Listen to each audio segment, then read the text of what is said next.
révélation, mes frères, mes soeurs, la révélation. C'est par révélation que nous croyons. La révélation te permettra d'avoir un coup d'avance, une longueur d'avance sur le diable. Je répète, la révélation te permettra d'avoir...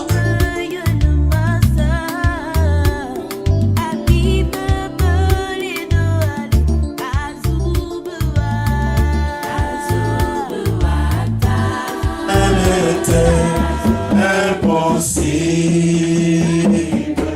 je reconnais, oh oui que tu peux tout, et que rien ne t'est impossible.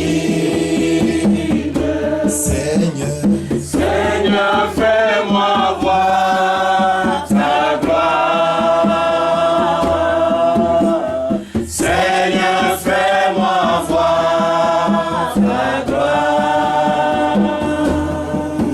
Ta gloire, Seigneur. Seigneur, fais-moi voir ta gloire. Ta gloire, ta gloire, Seigneur.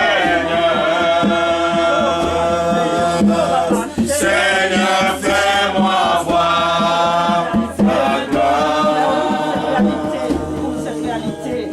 Fais-nous voir ta gloire, Seigneur Père, ce matin. Nous sommes là devant toi, Seigneur, faible, abandonné, fatigué, chargé. Nous savons que c'est toi qui as la solution, nous savons que c'est toi qui es notre réconfort. C'est toi qui es le rocher de notre vie. Sans toi, on ne peut rien faire. Et ce matin, nous voulons, Seigneur, t'abandonner nos vies. Tu as dit, venez à moi, vous tous qui êtes fatigués et chargés. Et moi, Christ, je vous donnerai du repos. Je vous donnerai mon fardeau, parce que mon fardeau à moi est doux et léger. Et je prendrai le vôtre qui, à vos yeux, est lourd et difficile à porter. Seigneur, ce matin, à tes pieds, nous déposons, Seigneur, notre vie. Nous laissons tout. Et nous voulons t'écouter. Nous voulons diminuer et que toi seul, tu puisses croître. Seigneur Père, ce matin, prends la place qui t'est due, c'est-à-dire la place du roi. Règne dans nos cœurs, parce que sans toi, on ne peut rien faire. Nous te bénissons, nous te rendons toute la gloire dans le nom de Jésus. Et everybody say Amen. Acclamons le Seigneur.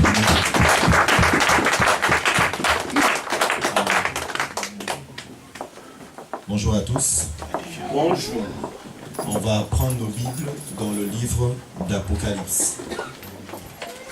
Apocalypse chapitre 12. Et nous sommes au verset 9. Apocalypse, donc, c'est le dernier livre de la Bible. Le chapitre 12. Verset 9. Satan, celui qui égare toute la terre. Il fut jeté sur la terre et ses anges furent jetés avec lui. Il fut précipité, écrit celui qui séduit toute la terre habitée. Amen. Celui qui séduit toute la terre habitée. Et Jésus nous parle dans Matthieu 24 sur le discours de la fin. Et il donne une recommandation à ses apôtres. Il leur dit de se méfier de la séduction. Dans Matthieu 24, verset 5, Jésus dit: car plusieurs viendront sous mon nom en disant c'est moi qui suis le Christ, et ils séduiront beaucoup de gens. Amen. Celui qui séduit toute la terre, donc le diable. On va parler ce matin d'une pratique religieuse que nous devons, si nous ne la mettons pas en pratique, nous serons dans la faiblesse. Mais si nous la mettons en pratique, nous serons forts. Billy Graham a dit un jour que la majorité des Américains croient à la Bible, mais ils ne la lisent pas, ou alors ils ne lui obéissent pas. Un statisticien célèbre du nom de George Gallup a dit que l'Amérique est une nation d'illettrés bibliques. Le triste constat est que la majorité des Américains ne savent pas ce qu'ils croient ni pourquoi. L'Amérique est une nation d'illettrés bibliques. Qu'en est-il de la France? La France est un État où la première religion est la religion catholique. Mais on constate depuis quelques années une diminution de la pratique religieuse en France. Et même, il y a une déchristianisation de la population française, de la jeunesse. On dit qu'entre les 16 et 24 ans, il n'y a que 47%. 47% de jeunes de 16 à 24 ans se déclarent être sans religion. Donc un jeune sur deux déclare qu'il n'a pas de religion. En d'autres termes, qu'il ne croit en rien. Ce qui veut dire que cette personne, dans 20 ou dans 25 ans, sera quelqu'un qui aura des responsabilités. Sera quelqu'un qui sera peut-être maire, peut-être député, peut-être président de la République ou Premier ministre. Est-ce que ça vous étonne qu'ils prennent des décisions qui vont à l'encontre de la parole de Dieu? Non. Oui ou non? Non. Non. Pourquoi? Parce qu'à la base, depuis sa naissance, il ne croit en rien. Et qu'on s'étonne qu'un jour François Hollande se lève et vote une loi pour le mariage pour tous, ou que Jospin favorise le Pax. Ça ne choque pas parce que ces gens ne croient en rien. Donc, les personnes qui sont comme toi et moi, qui croyons en quelque chose, qui croyons en Dieu, si nous ne sommes pas là où Dieu que nous soyons, on ne peut pas changer le cours des événements ou de l'histoire. On n'aura pas d'influence. Même si l'Église catholique a un pouvoir de mobilisation et un pouvoir d'influence, parce que lors du mariage pour tous, on a vu des masses de personnes dehors contre ce mariage. Donc, l'Église catholique a un pouvoir de mobilisation, un pouvoir d'influence. Mon frère, ma soeur, avoir un pouvoir de mobilisation et d'influence sans celui qui est l'influence par excellence, ça ne sert à rien. Amen. En France, selon l'Ipsos, 26% des Français disent lire la Bible. Et 37% des Français disent posséder la Bible. En fait, la Bible est quelque part dans un placard, à la maison ou au chevet. Et certains superstitieux prennent la Bible et l'ouvrent au psaume 92 ou 91 où on dit que celui qui se réfugie dans les bras sous les ailes de l'Éternel, ainsi de suite. Bref. Voilà, psaume 91. Donc il y en a qui ouvrent la Bible au psaume 91 ou alors au psaume 23 et ils disent que Dieu va me protéger ma maison. Et la poussière vient s'entasser sur la Bible. On se dit chrétien, mais on n'a pas la pratique. Donc le diable prend de l'avance sur nous. C'est une des raisons importantes qui explique pourquoi Satan a si bien réussi à tromper la vaste majorité des gens, y compris ceux qui se disent chrétiens. Parce que le diable, lorsqu'il se rend compte que quelqu'un n'a pas la Bible, ou quelqu'un n'a pas une relation avec la parole de Dieu, le diable se réjouit. Parce que c'est dans la Bible que tu sauras qui est Jésus, que tu sauras qui est le diable, que tu sauras quelles sont ses œuvres et ses pratiques, que tu connaîtras qui est ton Dieu. C'est dans la Bible que tu sauras toutes ces choses. Mais celui qui n'a pas accès à la parole, ou celui qui ne lit pas la parole, ou celui qui ne médite pas la parole, sera quelqu'un de faible et donc une proie aux yeux du diable. Les chrétiens n'étudient pas réellement la Bible. Ils ne la comprennent pas. Ils n'ont qu'une vague idée de ce qu'ils pensent du message biblique. La connaissance biblique de certains ne se résume qu'à quelques versets qu'ils entendent régulièrement cités à l'église peut-être ou lors d'une prière. Si je prends un exemple, l'homme ne vivra pas mais de toute parole qui sort de la bouche de l'Éternel. Ou alors, si Dieu est pour nous, Qui sera contre nous? Celui qui est en nous est plus grand et plus fort que celui qui est dans le monde. L'Éternel est mon berger, je ne manquerai de rien. Toute arme de guerre forgée contre nous sera annulée sans effet. Nous serons la tête et non la queue. Toujours en haut et jamais en bas. Oui, on a une pratique religieuse, on connaît. Et ça nous pose la question de savoir, mais ça se trouve dans quel livre? Là, ça devient compliqué. Parce qu'on entend tellement des versets. Je me rappelle quand je suis arrivé à l'église, un pasteur a dit une parole, il a dit « Fais de l'Éternel tes délices, il te donnera ce que ton cœur désire. » Je ne savais pas où c'était, mais j'aimais tellement ce passage que je le citais comme ça. Mon frère, ma soeur, un pasteur ou un frère qui est à l'église avant toi peut citer un passage, mais qui parfois n'est pas dans la Bible. Et toi, tu vas prendre le passage en disant, ah, c'est vrai, à l'église, j'ai entendu. Bon, pour ce passage, ça existe. C'est le psaume 37, verset 4. Mais un jour, un pasteur disait, ou quelqu'un disait, la Bible dit que Dieu voit une fourmi noire dans la nuit noire.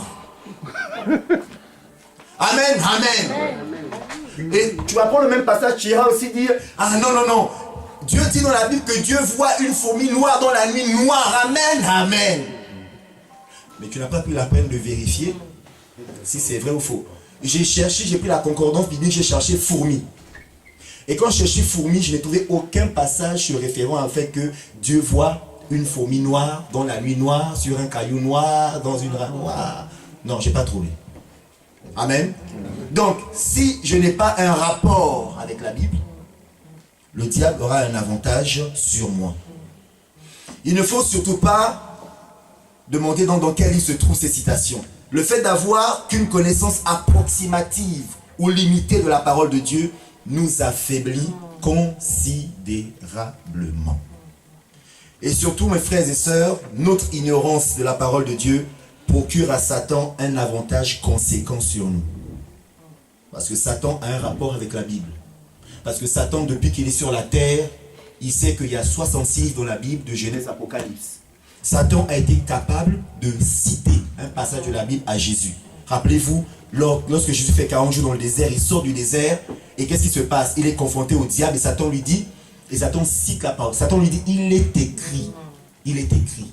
Satan lui dit, il est écrit. Il fallait que Jésus réponde aussi par, il est aussi écrit. Mon frère, ma soeur, si le diable vient te dire, il est écrit, il te met des pensées, parce qu'il veut t'attirer quelque part, et que tu ne dises pas, il est aussi écrit pour le contrer, il va t'entraîner, il va te séduire, et il va te détruire. Amen. Amen.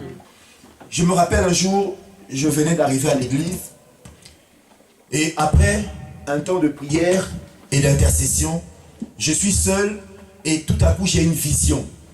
Et dans la vision, le Seigneur m'emmène dans une église. Et il me laisse à la porte de l'église. Et je suis à la porte de l'église, et il se passe une chose, mes frères et sœurs, une chose étrange. C'est que quand je suis à l'église, tout à coup je vois, il y a des gens qui sont nus, il y a des gens qui sont habillés de moitié, il y a des gens qui sont vêtus comme toi et moi ce matin. Les gens qui étaient vêtus comme toi et moi ce matin étaient très peu. Les gens qui étaient nus étaient nombreux, suivis de ceux qui étaient habillés de moitié. Et j'ai posé la question, mais ça veut dire quoi cette vision? Souvent, mon frère, ma soeur, si tu as un rêve ou tu as une vision, tu vois ton frère ou ta soeur nu, ça ne veut pas dire qu'il est sorcier. Amen. Quand on va dire que j'ai vu le frère, il était nu, c'est un sorcier. C'est pas ça. Dieu me fait comprendre qu'en fait, c'était des personnes qui n'avaient aucun rapport avec la parole. C'était des personnes qui étaient indifférents à la parole. C'était des gens qui ont peut-être une culture religieuse, mais qui n'ont rien à voir avec la parole, qui n'ont même pas de foi donné leur vie au Seigneur, mais qui sont dans l'église. Vous savez qu'en Afrique, aujourd'hui, tout le monde dit Amen, Alléluia, mon frère, ma soeur. N'est-ce pas? Tu vas voir quelqu'un en Afrique aujourd'hui, tellement le christianisme a de l'ampleur, de l'impact dans le pays africain, que quelqu'un qui ne croit même pas dira ah, mon frère, Dieu te bénisse, ah, vraiment, Alléluia, Amen. Même les musulmans le disent. Est-ce pour autant qu'ils sont sauvés? Non. Est-ce pour autant qu'ils connaissent la Bible? Non. Et Dieu me disait, voilà le péril de l'église. À l'église, il y a beaucoup de gens qui sont nus ou à moitié nus. Il est temps que nous puissions nous revêtir entièrement.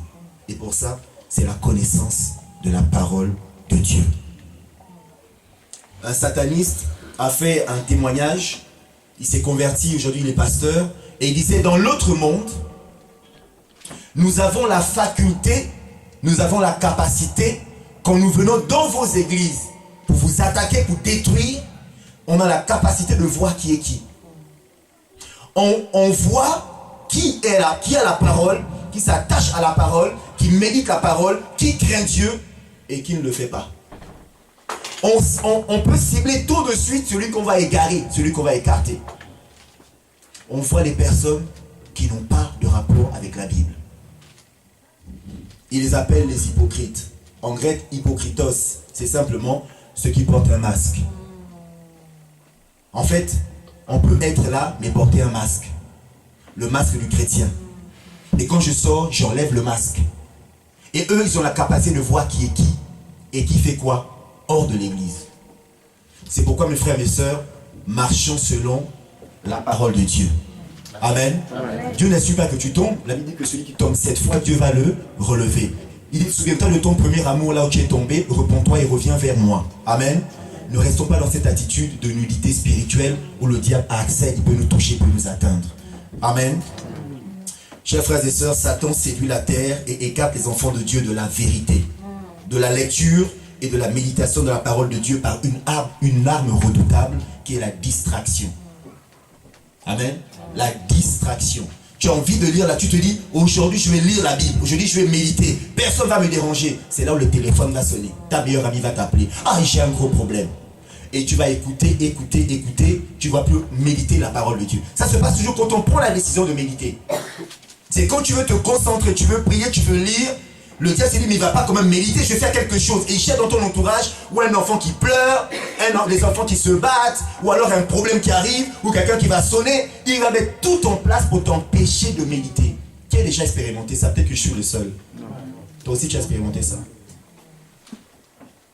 Et donc, il va mettre tout son possible pour que toi et moi ne puissions pas nous concentrer. Ce matin, on va pas à pas, je vous emmène à comprendre une réalité spirituelle qui fait que soit on est fort, soit on est faible. Et Satan, il fait tout pour nous égarer. Donc, il sait parfaitement si nous méditons ou pas la parole. Amen. Et c'est pourquoi lorsque tu es confronté à un problème, tu vas commencer par réfléchir. Parce que si je ne suis pas dans la parole, je n'irai jamais chercher la solution dans la parole. J'irai la chercher dans mes raisonnements, dans mes émotions, dans mon âme. Dans mon âme se trouve le lieu de mes émotions, de mes sentiments, de ma volonté. J'irai chercher dans la chair une solution à un problème bien donné. Alors que la Bible dit que la chair ne sert à rien, mais c'est l'esprit qui donne la vie. En toute situation, la réponse se trouve dans la Bible. Et à force de lire la Bible, mon frère, ma soeur, Paul dit à Timothée, en toi il y a un dépôt. Et c'est dans ce dépôt que l'Esprit de Dieu ira puiser face à une situation bien en te disant, pour ce problème, voilà la parole qu'il faut. Tiens, tu fais parole. Elle devient pour toi un réma, une révélation, une promesse de Dieu. Et avec cela, tu agiras et tu auras la victoire. Alléluia. Tu as manqué l'occasion de dire Amen. Amen. Il nous faut méditer la parole de Dieu. Qu'est-ce que c'est que méditer? Allons-y avec moi dans Josué, chapitre 1, au verset 8. Josué, c'est le 6e livre de la Bible, après le Deutéronome. Après la mort de Moïse, Moïse a imposé les mains à Josué, qui était son secrétaire, son directeur de cabinet, son premier ministre, son adjoint, tout ce que vous voulez. Josué, chapitre 1, et nous sommes au verset 8. De la loi ne s'éloigne pas de toi. Médite le jour et nuit pour agir avec fidélité conformément à tout ce qui est écrit, car c'est alors que tu auras du succès dans tes entreprises. C'est alors que de la loi ne s'éloignera pas de ta bouche. Tu y méditeras jour et nuit pour observer et mettre en pratique tout ce qui est écrit, car c'est alors que tu mèneras à bien tes entreprises, c'est alors que tu réussiras ou alors que tu auras du succès. La définition que nous donne le dictionnaire Larousse sur le mot méditer est la suivante. Méditer, c'est une action, l'action de réfléchir, de penser profondément à un sujet. C'est une attitude qui consiste à s'absorber d'une réflexion profonde. En d'autres termes, je lis la Bible et à un moment donné, il y a une phrase qui me perturbe. Il y a une phrase qui me paraît difficile. Ou il y a une phrase qui me pousse à la réflexion. C'est comme lorsque Jésus donne une parabole, la parabole du semeur, la parabole de l'ivraie, mais les disciples ne comprennent pas. Ils vont méditer en disant, mais Seigneur, mais qu'est-ce que tu veux dire réellement? Qu'est-ce que l'ivraie signifie? Qu'est-ce que la bonne terre, qu'est-ce que la terre pierreuse, qu'est-ce que le long du chemin signifie? Qu'est-ce que ça veut dire?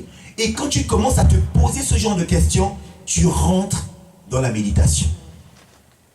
Et à ce moment-là, l'esprit commence à prendre plaisir parce que lui, maintenant, il va t'instruire. Amen. Qu'est-ce que Dieu a ordonné à Josué?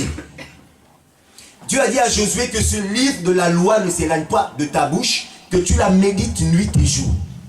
En fait, il dit, non pas de tes yeux, mais de ta bouche. En d'autres termes, plus je vais méditer la parole de Dieu, plus cette parole va rester en moi comme une révélation, comme un rhéma, on verra plus tard.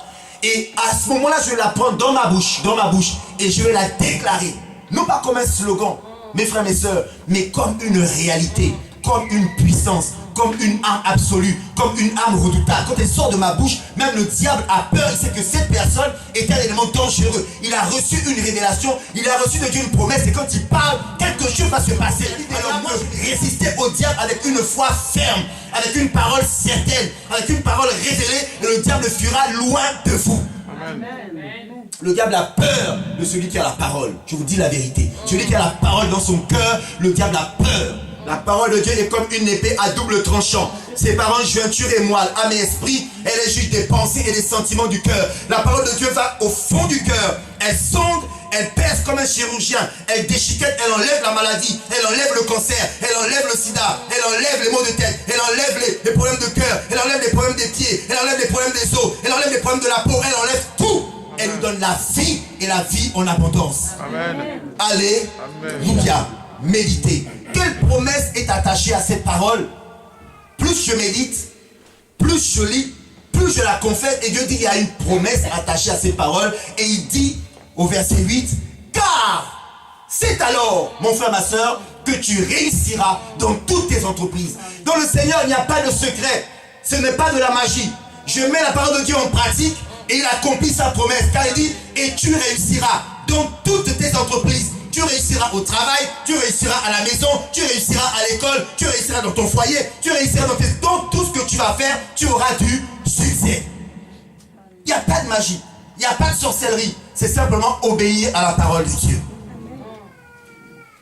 Matthieu 4.4, Matthieu, premier livre de la Bible. Premier livre, pardon, du Nouveau Testament. Ah, il y a des lecteurs de la Bible, que Dieu vous bénisse. Voilà un verset facile à retenir, hein. Matthieu 4.4 et Luc 4.4, c'est la même chose. Mais nous, on va dans Matthieu 4.4. 4.4 comme la voiture, 4.4 tout terrain. Comme quoi ce verset, c'est un verset tout terrain. Quand tu la maîtrises, quand c'est dans ta bouche, tu es comme une voiture. Même s'il y a des trous, tu roules sur les trous. Même s'il y a la boue, tu roules dans la boue. Même s'il y a des problèmes, tu roules sur les problèmes. Tu es un 4.4 spirituel. Alléluia. Alléluia. Mon frère, oui, mon frère. On ne parle pas de pain seulement, mais de toute parole qui sort de la bouche de Dieu. Le pain, c'est quoi? Le pain, c'est la nourriture physique. C'est le pandou, c'est le foufou, c'est le attiéké, c'est la blo, c'est quoi? Le kebab, c'est le hamburger, c'est le McDo, c'est le KFC, c'est la pizza, c'est quoi encore? Le Big Mac, alléluia. C'est quoi d'autre? La pâte.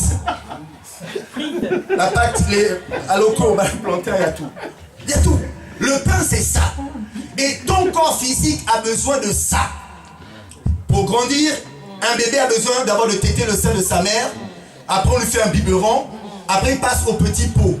Après, les petits pots, on commence à mettre un peu de nourriture solide. Après, l'enfant commence à grandir. Après, maintenant, il dit, oh, moi, maintenant, c'est la viande, c'est le steak haché, c'est des pâtes, c'est des frites. L'enfant commence à grandir, alléluia. Et à un moment donné, l'enfant devient grand. Même aujourd'hui, les enfants deviennent même plus grands que les parents. Vous avez déjà vu ça, non? Il y avait une époque où c'est les parents qui restaient grands. Les enfants petits, maintenant, ce sont les enfants qui dépassent. À 14, 15 ans, l'enfant te regarde comme ça. Mais bon, l'autorité, c'est toujours les parents qui l'ont. Amen. Donc, l'homme ne vivra pas de pain seulement, mais de toute parole qui sort de la bouche de Dieu. La parole de Dieu est donc vitale. Je dis bien, elle est vitale pour l'esprit de l'homme. L'esprit de l'homme, c'est celui qui va aller en communion, en relation, en intimité, en adéquation, en accord, en harmonie, en fusion avec l'esprit de Dieu. Et l'esprit de l'homme a besoin d'une nourriture pour s'élever, pour devenir encore plus fort. En réalité, dans l'homme, a dit l'apôtre Paul, ce n'est pas la chair, ce n'est pas l'âme, mais c'est l'esprit. Dieu a dit, quand vous viendrez à moi, je vous donnerai un esprit nouveau. Et je ferai de telle sorte que vous mettiez en pratique mes paroles. Et donc c'est l'esprit nouveau en moi. Plus je le nourris, plus il devient fort et plus il va m'aider à mettre en pratique la parole de Dieu. Parce que la chair ne pourra jamais mettre en pratique la parole de Dieu. Galates 5 nous dit que les deux sont opposés, ils se font la guerre. La chair n'aime pas la parole, la chair n'aime pas la prière, la chair n'aime pas l'église, la chair n'aime pas les enfants de Dieu, la chair n'aime pas Dieu. La chair a horreur de toutes ces choses-là. Mais la chair doit être crucifiée, la chair doit obéir, la chair doit se soumettre à la parole de Dieu. Et quand je mange la parole, quand je me nourris de la parole, l'esprit devient fort et l'esprit va soumettre maintenant la chair. Il va dire à la chair, tais-toi et obéis maintenant la parole de Dieu. Quand je dis on va à gauche, on va à gauche. Tu dis on va à droite, on va à droite. Je dis on saute, on saute. Je dis on tourne, on tourne. Tu obéis à la voix de l'esprit. En réalité dans l'homme c'est l'esprit. L'esprit est très dangereux. L'esprit ne joue pas avec les choses spirituelles. L'esprit sait c'est quoi la parole de Dieu. Il a besoin que tu le nourrisses. C'est comme une voiture. Quand il n'y a plus d'essence, quand ça passe à l'orange, tu ne dis pas non. Dans 5 jours, j'allais faire le plein. Non, à un moment donné, quand c'est dans l'orange, quand ça clignote, tu dis non, là, il faut absolument qu'à un moment donné, j'aille à la station-service et j'aille faire le plein. Mon frère, ma soeur, quand tu es dans les difficultés, quand tu es dans les problèmes, quand le péché t'environne, à un moment donné, tu dis non, Seigneur, j'irai à la station-service, je vais faire le plein de la parole de Dieu, je vais faire le plein de la communion de Dieu, je vais faire le plein de la restauration de Dieu, je vais faire le plein de l'amour de Dieu, je vais faire le plein de la guérison de Dieu, je vais faire le plein, j'ai dit je vais faire le plein, j'ai dit je vais faire le plein. Alléluia. Alléluia. Amen. Alléluia. Le diable sait. Dis avec moi, le diable sait. Le diable sait. C'est pourquoi il fait tout pour que tu ne lises pas la Bible. Il faut que tu te révolutionnes, que tu te révoltes en disant mais c'est pas possible. Il y a une chanson de Darlene qui dit dans Hillsong, elle dit when it is Sunday, I pray how much I need revival. But when it is Monday, I just can't find my Bible. Quand c'est dimanche, je prie, j'intercède pour le réveil. Dès que lundi arrive, je ne sais même pas où se trouve ma Bible. Que du lundi au vendredi maintenant, le diable ne nous piège pas. Amen. Amen. Mes frères, mes soeurs, amen. Amen. Parce que la vie est dans la Bible. Parce qu'on peut passer, je vous le dis, ça m'est arrivé. Pas parce qu'on est pasteur qu'on est spécial. Le diable attaque tout le monde. Le diable distrait tout le monde. Il m'est déjà arrivé de faire 1 semaine, 2 semaines sans lire. Je veux lire, mais il y a autre chose. Je veux lire, mais il y a autre chose. Mon frère, ma soeur, ça arrive. Mais il faut à un moment donné qu'on prenne la résolution, la décision de dire ça suffit. Parce que moins je lis, plus mon esprit s'affaiblit et la chair prend la place. Mais tu vas remarquer que lorsque tu ne lis pas la Bible, tu te fâches, rien t'énerve, tu deviens aigri, tu commences à... Même des fois, les choses qu'on ne disait pas avant, qu'on disait avant plutôt, ça ressort dans la bouche. Mais comment je peux dire ça? Parce que nous sommes dans la chair. C'est clair, la lumière est orange. Il faut aller à la station-service. Amen. Il faut aller à la station-service. Jean 8, versets 31 à 32. Nous sommes dans la méditation. Action de réfléchir, de penser profondément à un sujet. 4e évangile, c'est Jean, chapitre 8, versets 31 à 38. Il dit aux Juifs qui avaient cru en lui. Aux Juifs qui avaient cru en lui. Là, c'est un point. Si vous demeurez dans ma parole, vous êtes vraiment mes disciples. Vous connaîtrez la vérité et la vérité vous rendra libre. Alors, il vous affranchira. Vous connaîtrez la vérité, ça vous rendra libre, c'est là. C'est Jean 8, 32. Amen. Voilà, donc maintenant, tu diras Jean 8, 32, la Bible dit, vous connaîtrez la vérité et la vérité vous affranchira. Amen. Et ici, on dit une chose étrange, on dit, la majorité de ceux qui avaient cru, donc les Juifs, Jésus leur dit, si vous demeurez dans ma parole, donc si vous avez un rapport intime avec ma parole, avoir un rapport intime, c'est ne plus avoir rien à se cacher, n'est-ce pas? C'est-à-dire que la parole de Dieu et toi, il n'y a plus de secret. Il dit, si tu arrives à cette dimension où la Bible et toi, il n'y a plus de secret, c'est que tu es mon disciple. Maintenant, à force de méditer, tu vas connaître la vérité. Et quand tu connaîtras la vérité, qu'est-ce qu'elle va faire? Elle te rendra libre. Je ne peux pas prétendre à être libre. Je ne peux pas rechercher la liberté si au préalable, c'est un mensonge du diable. Le diable pousse des gens à proclamer, à dire des choses alors qu'ils n'ont aucun rapport intime avec la Bible. Vous connaîtrez la vérité et la vérité vous rendra libre. La marque d'un véritable disciple, c'est celui qui demeure dans la parole. Tous ceux qui se revendiquent comme chrétiens, sont-ils tous disciples de Jésus-Christ? Là maintenant c'est à vous de parler, je vous pose une question. Tous ceux qui se revendiquent comme chrétiens, sont-ils tous disciples de Jésus-Christ? Non. La preuve, dehors, quand on fait des sondages, on vous dira, je suis chrétien mais non pratiquant. Parce que quand j'étais enfant, on a versé des gouttes d'eau sur moi. Donc j'ai intégré, mais là tu as intégré une institution. Tu n'as pas intégré le royaume de Dieu. Recevoir des gouttes d'eau comme son bébé, c'est intégrer, c'est adhérer à une institution. Et cette institution, ce n'est pas le royaume de Dieu. Et donc ces personnes se disent, oui, effectivement, comme j'ai reçu ces gouttes d'eau quand j'étais bébé, et comme j'ai une carte, qu'on me dit que j'ai été baptisé, je suis catholique, mais non pratiquant. Je suis chrétien, mais non pratiquant. Tu ne peux pas être chrétien et ne pas pratiquer. Ça aussi, c'est un mensonge du diable. Parce que c'est la pratique de la parole de Dieu. C'est la pratique de l'évangile. C'est la mise en pratique de sa parole qui fait de moi un enfant de Dieu, un disciple de Dieu. Parce que à force de lire, j'ai découvert qu'on dit que à tous ceux qui ont cru et à tous ceux qui l'ont reçu, cette parole-là, c'est elle qui va leur donner le pouvoir de devenir enfant de Dieu. Jean 1, verset 12. 2 Timothée 3, verset 16. Toute l'écriture est inspirée de Dieu et utile pour enseigner, pour convaincre, pour corriger, pour instruire dans la justice, afin que l'homme de Dieu soit formé et équipé pour toute œuvre bonne. Toute écriture, de Genèse à Apocalypse, est inspirée de Dieu. Cette parole-là que tu as entre tes mains, la Bible dit qu'elle est utile pour enseigner, pour convaincre, pour redresser, corriger et éduquer dans la justice, afin que l'homme de Dieu, l'homme de Dieu c'est parce que le pasteur, l'homme de Dieu c'est toi, la femme de Dieu c'est toi, afin que toi, tu sois adapté et préparé à toute œuvre bonne. Le mot convaincre touche à l'enseignement, touche aux idées. Donc il faut que le Saint-Esprit par la parole te convainque que les idées que tu as ne sont pas bonnes. On a parfois des idées qu'on a et on pense qu'elles sont bonnes. Mais c'est en lisant la Bible qu'on se rendra compte que ces idées ne sont pas bonnes. Tu vas te dire, mais autour de moi, dans mon village, dans mon pays, il est normal de faire ces choses-là. Dieu te dira, non, ma parole ne dit pas ça. Vous savez qu'un jour, Jésus a eu une confrontation avec les pharisiens. Il leur a dit, ils ont dit, mais nous, Moïse nous a dit. Jésus leur a dit, mais moi, je vous dis. Moïse leur a dit que œil pour œil, dent pour dent, blessure pour blessure, fracture pour fracture, meurtrissure pour meurtrissure. Jésus leur a dit, non.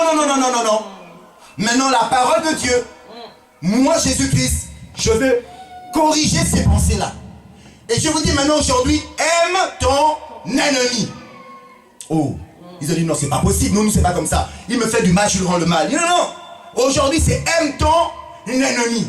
Donc la parole de Dieu est là pour nous enseigner, pour toucher nos idées, toucher nos manières de penser et les corriger. Donc plus je lis la Bible, plus je comprends que donc l'homosexualité c'est pas bon. Moi j'avais un copain, garçon, lui et moi on allait souvent là, mais la Bible me dit que garçon, c'est pas bon. Je ne savais pas. C'est vrai qu'il y a des gens qui font des péchés, ils ne savent pas. La Bible me dit, mais comment seront-ils si personne ne prêche, si personne n'enseigne, si personne ne libère la parole? Donc quand la parole sort, il comprend. Ah non, ça c'est pas bien. Ou alors maintenant, c'est non la parole elle-même maintenant qui va travailler en eux. Toi tu as libéré une semence qui va les emmener à corriger. Et il nous dit, elle est là aussi pour redresser. Le mot redresser signifie corriger, améliorer et se rapporte à la manière de vivre.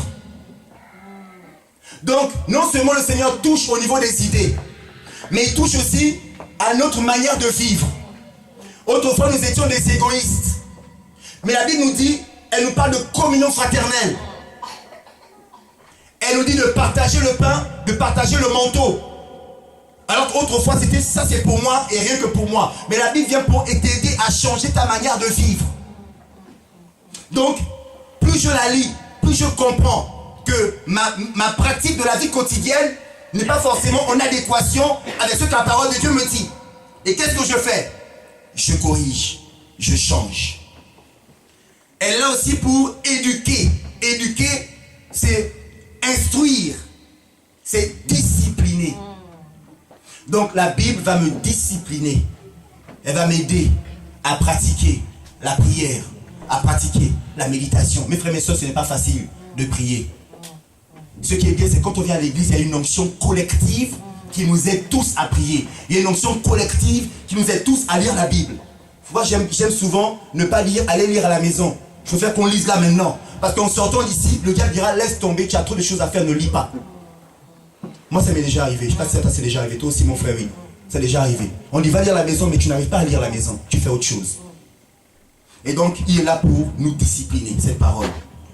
Si la parole de Dieu fait vraiment autorité dans notre vie, alors en y obéissant, elle va nous transformer, balayer nos idées reçues, balayer nos pensées vaines, nous corriger nos actions mauvaises afin de nous discipliner.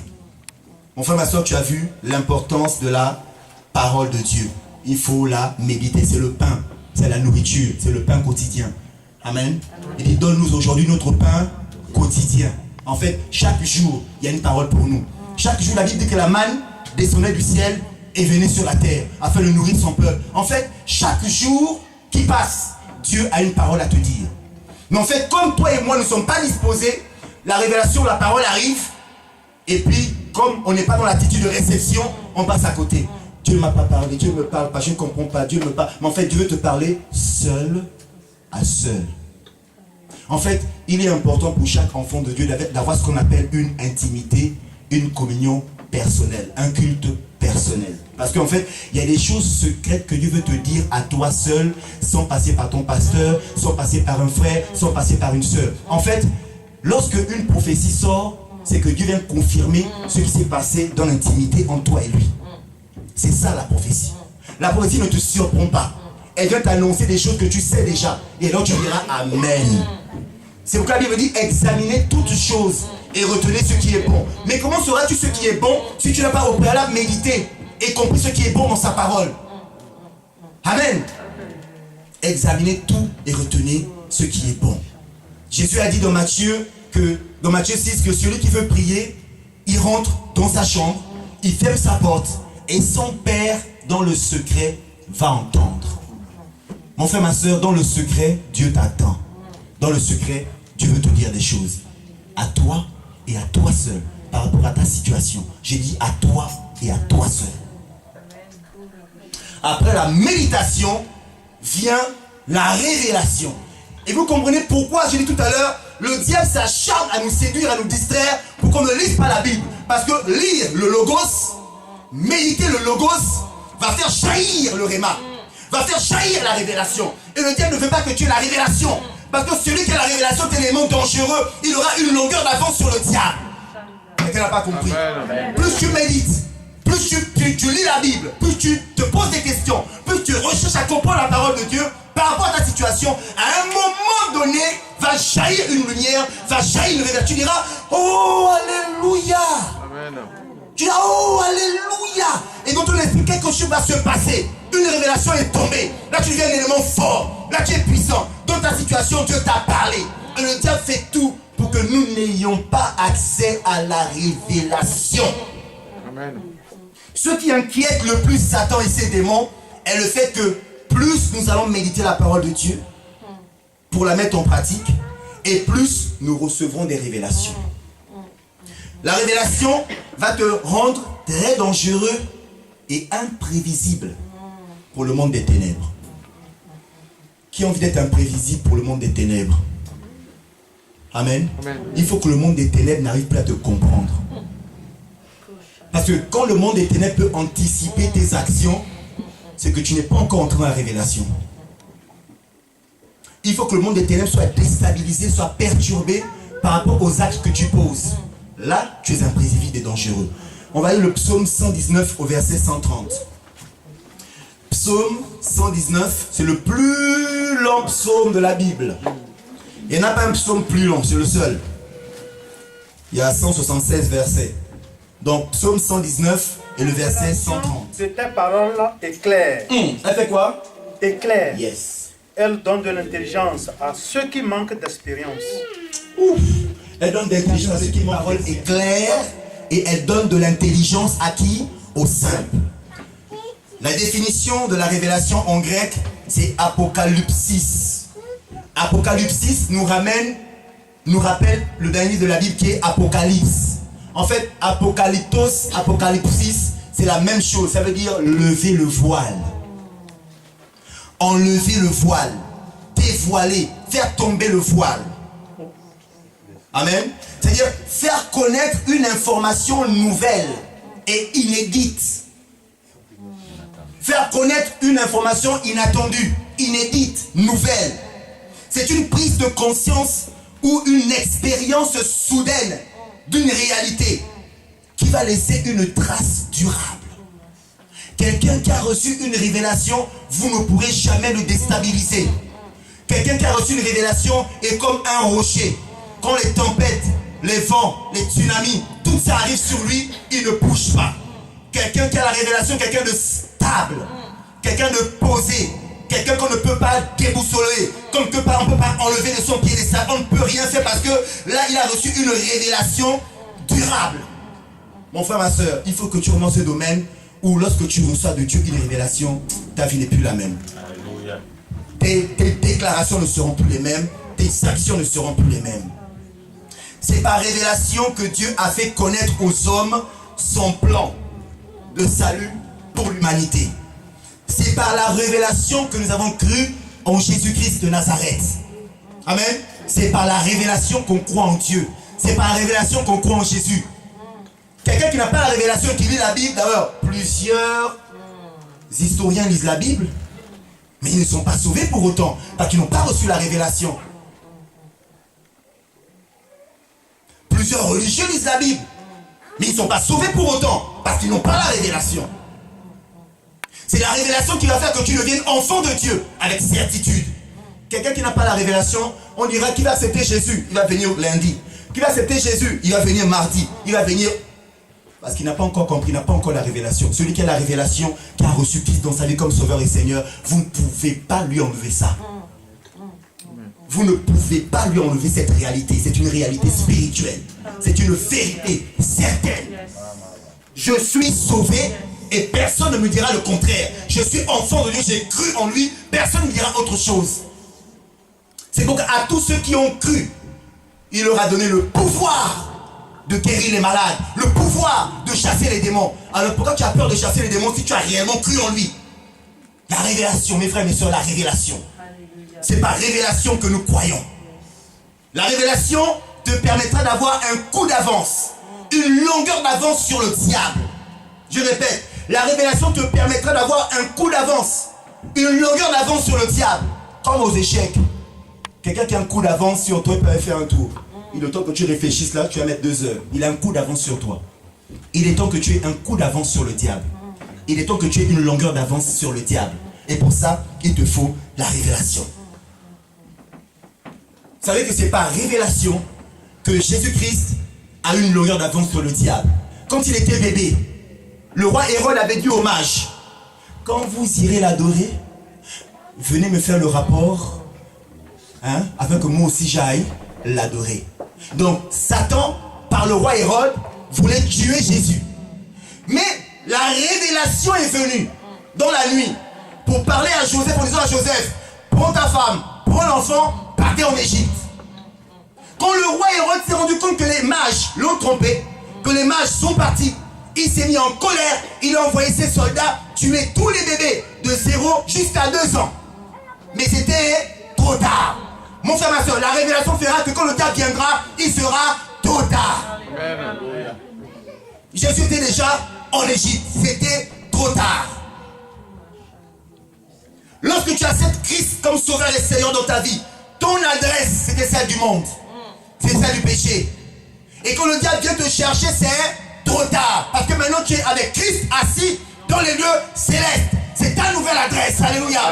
Quand le diable viendra te chercher à ton ancienne adresse, à cause de la révélation, tu n'y seras plus. Tu seras déjà à ta nouvelle adresse. Alléluia. Et que je parle à quelqu'un ce matin. La révélation fait de telle sorte que tu n'es plus à l'ancienne adresse, tu es à la nouvelle adresse. Alléluia. Et le diable, comme il n'a pas la révélation, révélation, il va prendre son armée, ses soldats, ses bazookas, ses bulldozers, ses missiles anti-missiles. Il va les bombarder ton ancienne adresse. Il va dire alléluia, je l'ai vaincu. Quand tu diras à Satan, bye bye. Amen. Alléluia. La révélation. La révélation. Vous savez, alors que plusieurs fois, Jésus a annoncé sa mort et sa résurrection publiquement, il a dit à ses apôtres, il a dit aux gens qui voulaient l'entendre, que le Fils de l'homme va mourir et 3 jours après il va ressusciter. Les gens ont entendu, mais ils n'avaient pas la révélation. Même les apôtres n'avaient pas la révélation. Mais Jésus avait la révélation. Il faut que le Fils de l'homme parte, que le Fils de l'homme soit crucifié, mais que 3 jours après, quelque chose va se passer. 3 jours après, la terre ne pourra pas le contenir. La terre va le vomir en disant, ta place n'est pas ici. Oui, Christ est réellement ressuscité. Il n'avait pas la révélation. La Bible dit, dans 1 Corinthiens 2, vous lirez, non, Jésus avait une longueur d'avance sur le diable. Oh, Satan n'avait pas la révélation des 3 jours. Il n'avait pas la révélation du 3e jour. 1 Corinthiens chapitre 2 verset 7. La sagesse de Dieu mystérieuse et cachée, celle que Dieu, avant tous les temps, avait préparée d'avance pour notre gloire. Oh, alléluia, c'est fort ça. Cette sagesse, aucun des chefs de ce temps ne l'a connue, car s'il l'avait connue, il n'aurait pas crucifié le Seigneur de la gloire. S'il avait connu quoi? S'il avait connu, il n'aurait pas crucifié le Seigneur. Avec la révélation du 3e jour, que Christ allait réellement ressusciter, il n'allait pas le tuer. Parce que, comprenez, mes frères et mes sœurs, c'est fondamental pour le diable. Dans Genèse 3, on lui a dit que du ventre de la femme naîtra quelqu'un, tu vas le mordre le talon et lui, qu'est-ce qu'il va faire? Il va t'écraser la tête. N'est-ce pas? Donc, il sait pertinemment que du ventre d'une femme naîtra quelqu'un qui va lui écraser la tête. Pourquoi il va se laisser faire? Pourquoi il y a tous ces problèmes de perversion, homosexualité, lesbianisme, si ce n'était pas pour freiner la naissance du fils? Mais il a échoué. Dis avec moi, il a échoué. Parce que Satan n'avait pas la révélation du 3e jour. On nous dit que nous prêchons la sagesse de Dieu, qui est mystérieuse et cachée, que Dieu avait préparée d'avance pour notre gloire. Mon frère, ma soeur, parce que Dieu a quelque chose pour toi. Dieu a une gloire pour toi. J'ai dit, Dieu a une gloire pour toi. Amen. Et c'est pourquoi Dieu a préparé d'avance des choses mystérieuses et cachées que tu dois découvrir dans sa parole. Quand tu auras la révélation, tu seras quelqu'un de dangereux, quelqu'un de fort, de puissant, qu'on ne pourra pas déstabiliser. Parce que Christ en toi, ce sera l'espérance de la gloire. Christ en moi, l'espérance de la gloire. Et cette gloire est mise à part pour toi. Mais tu l'obtiendras au travers de la révélation mystérieuse et cachée. Le diable n'avait pas la révélation du 3e jour. S'il l'avait, on a lu, il n'aurait pas crucifié le Seigneur de gloire. Mais c'était trop tard. Parce que quand on crucifiait le Seigneur de gloire, Satan a jubilé. Satan a fait la fête. Il a fait un enfer parti. Il a invité tous ses anges, ils ont dansé, ils ont bu, ils ont fait n'importe quoi, des orgies en tout genre. Il a dit, ça y est, c'est fini pour ce poltron, il est mort, c'est moi le roi, c'est moi Dieu, je suis le Très-Haut. Vous avez vu, tout le monde dit, oui, c'est toi le chef, tu es le meilleur, tu es fort, tu l'as vaincu, on va te servir. Dis avec moi, quelque chose s'est passé. Quelque chose s'est passé. 3 jours après, la pierre a été roulée. Ton Seigneur, ton Jésus, qui était dans le tombeau avec des bandelettes autour de lui. La Bible dit que quand ils sont rentrés, c'était plié et posé quelque part. Et un ange était assis en disant, pourquoi cherchez-vous le vivant parmi les morts?